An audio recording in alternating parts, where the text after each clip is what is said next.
Now, the transportation system has proven to be vital in every strata of development in Nigeria.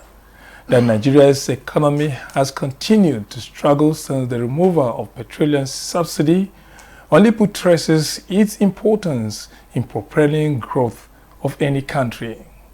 In 2023, the federal government of Nigeria deemed it fit to establish a Federal University of Transportation in Daura, Katsayal State, in the northwestern part of Nigeria. This tells much about how the country wants to break new grounds with cutting-edge interventions in the transportation sector. On the spot, we'll speak to the man responsible for coordinating this breakthrough. I am Joseph Otsam. Welcome to the program.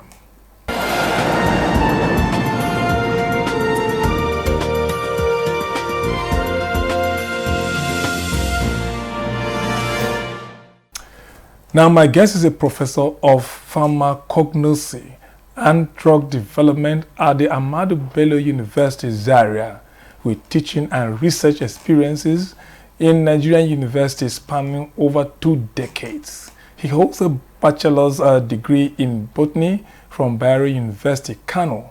He is a member of many professional bodies, including Botanical Society of Nigeria, West African Society for Pharmacology, and member National Institute for Policy and Strategic Studies, NIPS. He has also delved into politics and was a member of the 7th National Assembly in House of Representatives, where he represented Daura, Mai Adua, Sandamu Federal Constituency, under the defunct Congress for Progressive Change.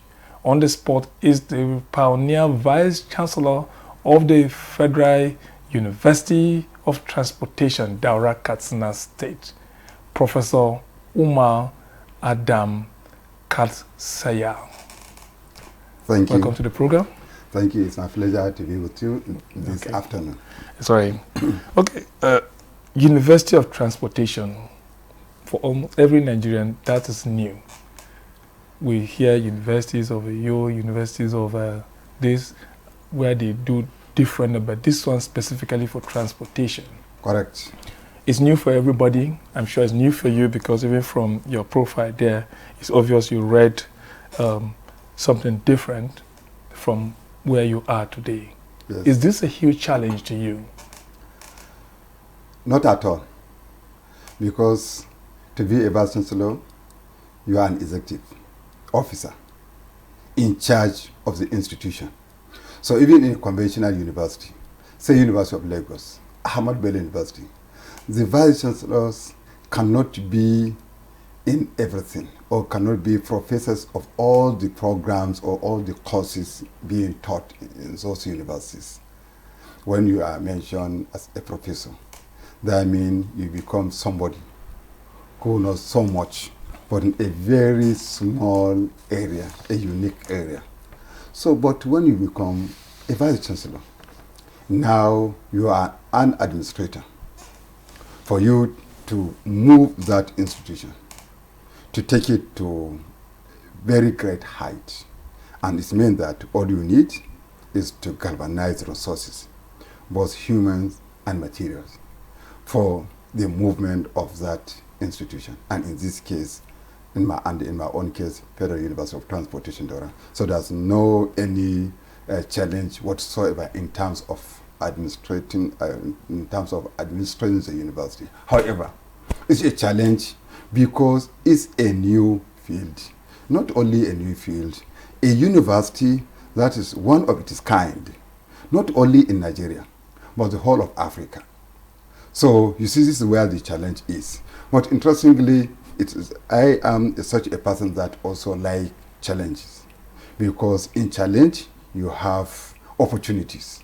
So now it means that I have gotten a golden opportunity to bring out my talent, to utilize the God-given wisdom, to see that that new university is now not only started, but started on sound footing. In fact, Okay, before you go into how it starts on the sound footing, let's take a look at. There must be a vision that gave birth to it, and I believe by now you must have understood that vision.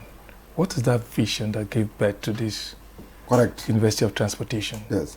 The vision is to build capacity for Nigerians to man all gamut of transportation.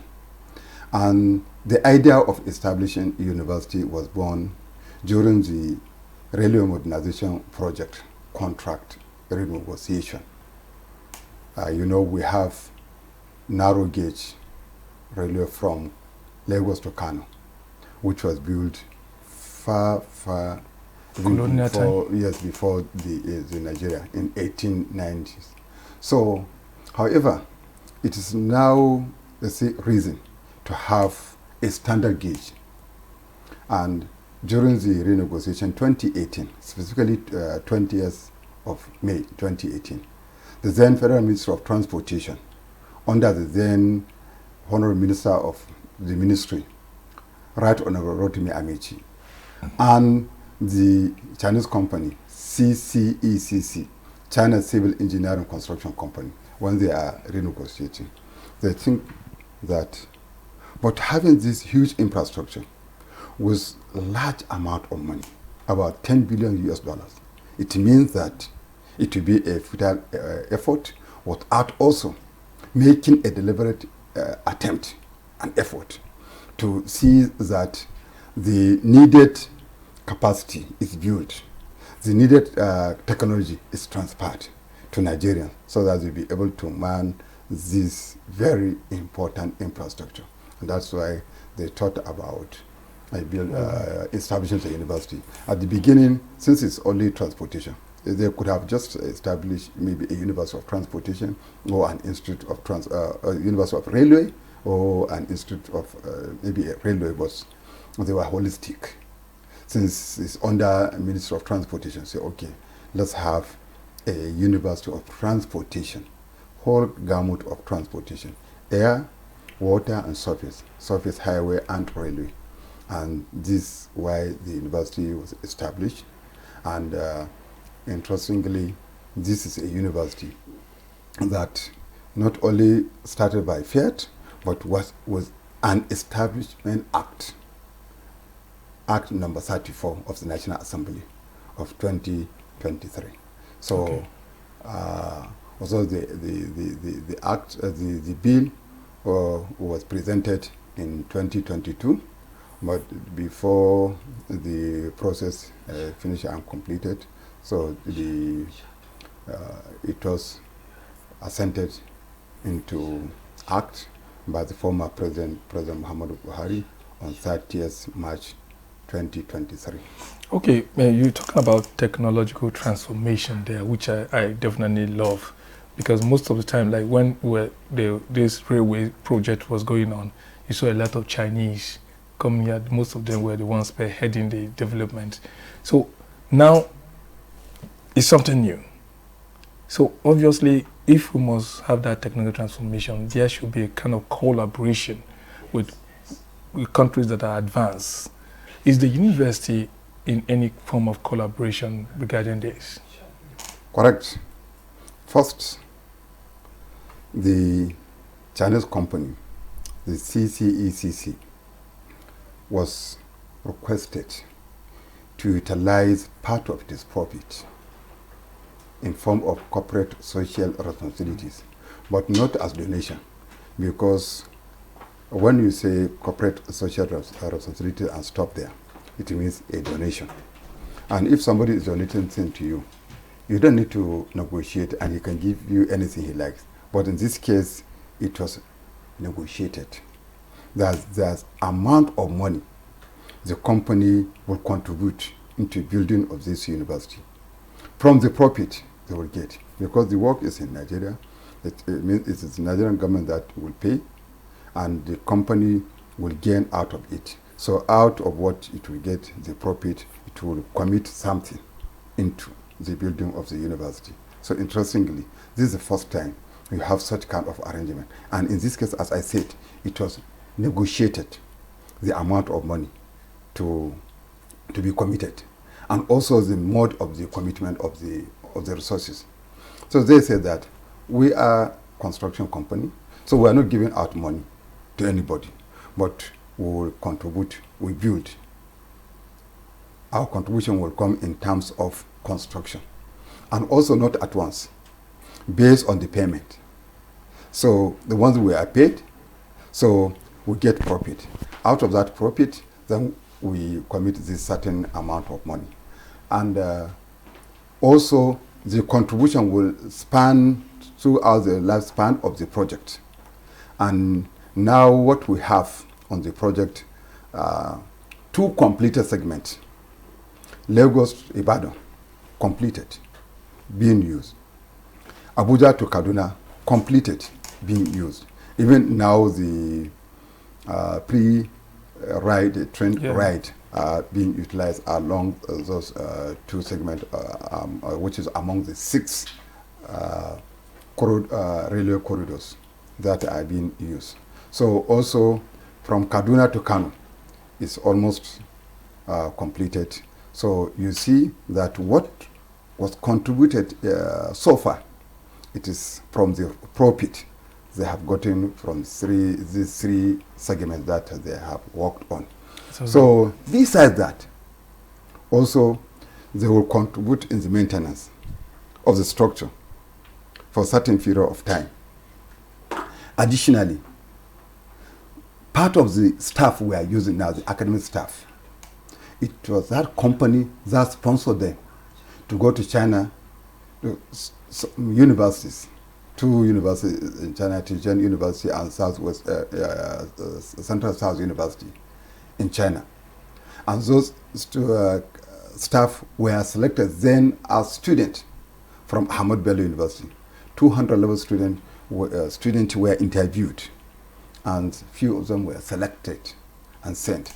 And they had what we call a program of 2+3.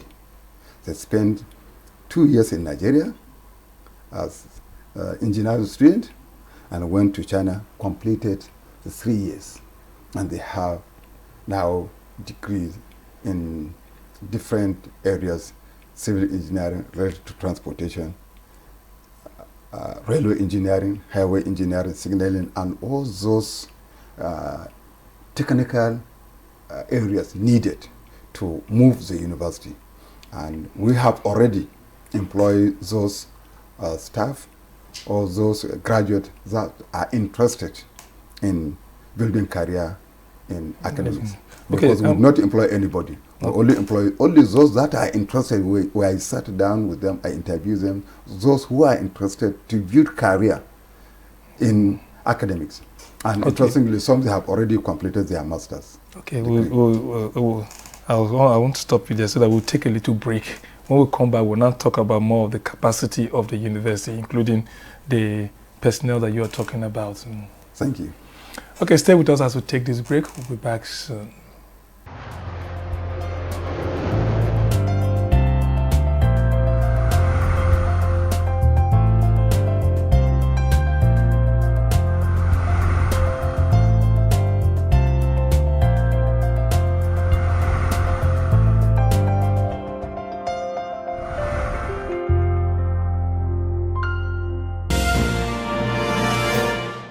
Welcome back to On the Spot with Vice Chancellor of the Federal University of Transportation, Daura, Katsina State, Professor Umar Adam Katsayal.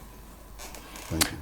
Okay, you were talking about capacity of the staff at the university. I'm actually very concerned about this because most of the time in Nigeria, when we come up with something, it's like it's rushly done. And then at the end of the day, you now discover that the needed infrastructure is not there. The needed equipment are not there.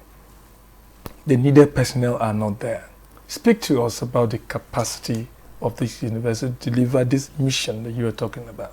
Interestingly, this is one of the very few universities in Nigeria that start operation at permanent site. Would not start from any temporary site. We start our operation at the permanent site. And when we started, there are already structures on ground provided by the CCCC Nigeria Limited. This, before you start any university, you must approach the regulatory body, in this case the NUC. So we approach NUC with the statutory document. We prepare academic brief whereby we design all the programs we want to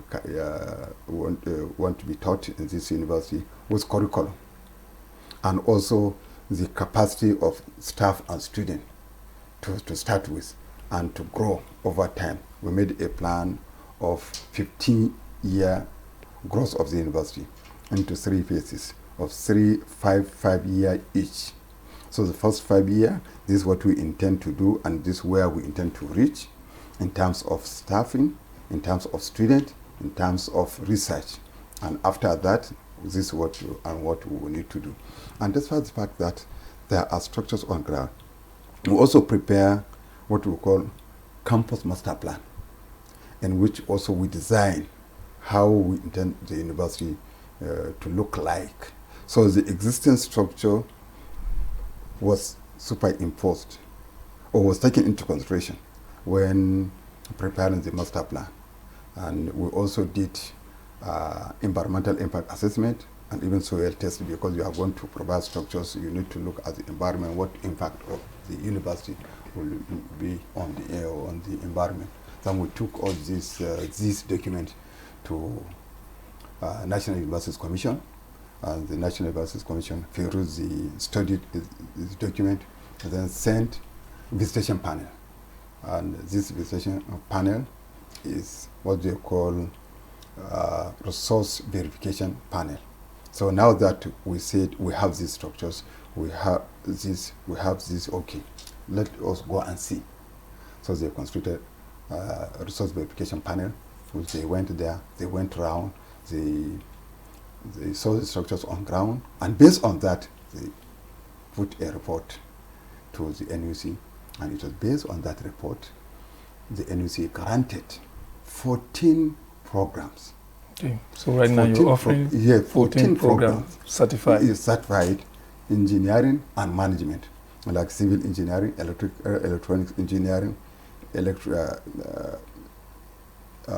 we call mechanical engineering, mechatronic engineering, highway engineering, railway engineering,